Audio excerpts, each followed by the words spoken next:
वार्षिक कथा आहे. मी या सावित्रीबाई फुले यांच्यावर एक ओवी सादर करणार आहे. पहिली माझी ओवी ग सावित्रीच्या बुद्धीला, स्त्रियांच्या शिक्षणाचा पाया तू घातला.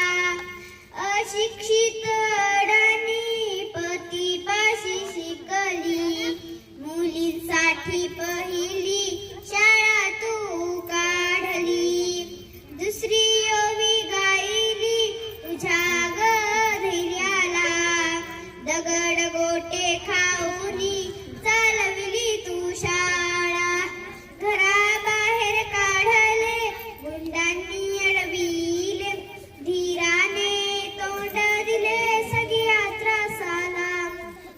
तिसरी माझी ओवी ग तुझ्या मोठ्या मनाला, हसलेल्या विधवेचा सांभाळ तू केला. अबलांनी अनाथांचे माय बाप होऊनी, यशवंत बाळाला दत्तक घेतलं. चौथी ओवी गायली तुझ्या थोर हृदयाला, माणुसकीचा झरा ज्यात नित्य ग वाहिला. ज्योतिबांची सावली